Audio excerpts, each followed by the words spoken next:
Really quickly before I begin, I just wanted to explain a change of scenery. Right now I am on vacation and I got a few extra minutes, so I figured I'd go ahead and record this video and put it up because I wanted to get some answers before I got back home.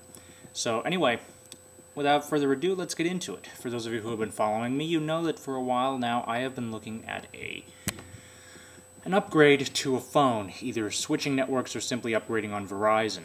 And where I am right now with Verizon, I get anywhere between 0 and 3 bars of coverage, and I can tell you that I've had almost no dropped calls even on 0 bars. So that's actually pretty good.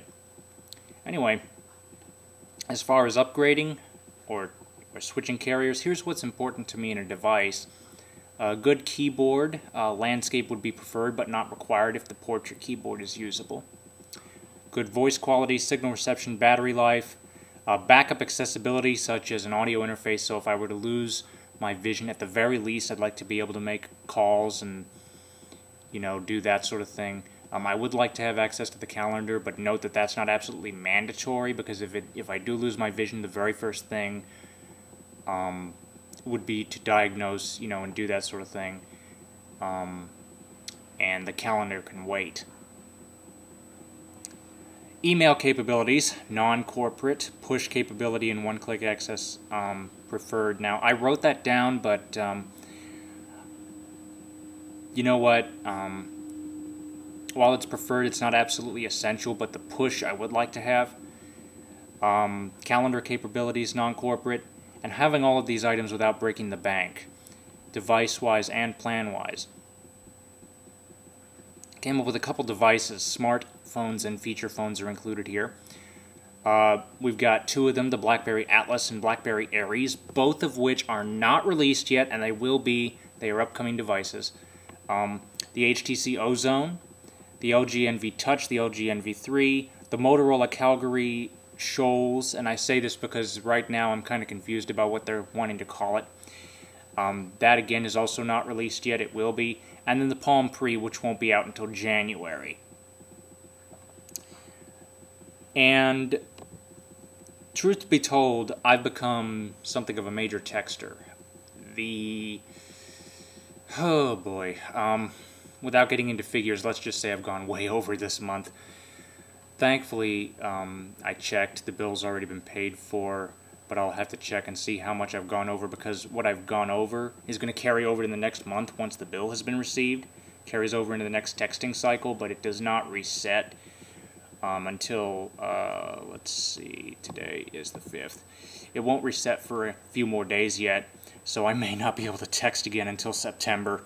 I do have a 250 limit, and a lot of people that I speak to on the phone have unlimited plans, and they don't see why I have the limited plan. And to be honest, I'm beginning to wonder that myself, since I'm texting more and more.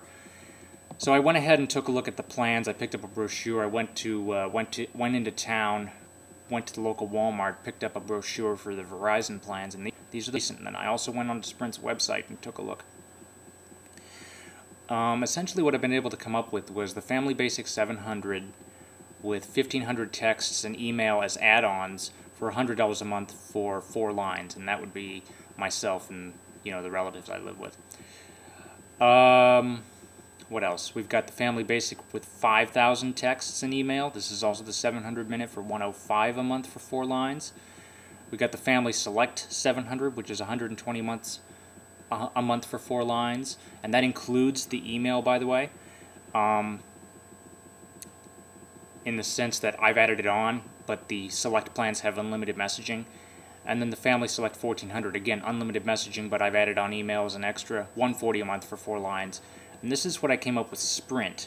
Sprint Messaging Family 1500, 120 a month for 4 lines. This does not include email. The messaging does not include email. At least I don't think it does. The Sprint Talk Family 700 is 100 a month for 4 lines. Now the Sprint Data Family 1500. This one includes unlimited messaging and mobile email. But here's the kicker. Rewind the video if you must, but keep in mind with the figures I said for Verizon for unlimited email, because those are add-ons.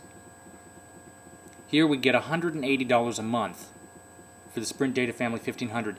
And what I basically got from their website was that I cannot add email as a separate item on Sprint, as it is a package with the data plan, and that's the only way to get it. So, given this information, what would your input be? What do you think? By the way, this will be the only video I submit, or at least that I'm planning to submit, until home. Again, I am on vacation. I will check my email, but it's not going to be as frequent.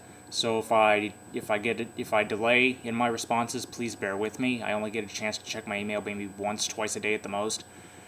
So anyway, thank you for watching. Comments are welcome. Insults against me will get you blocked.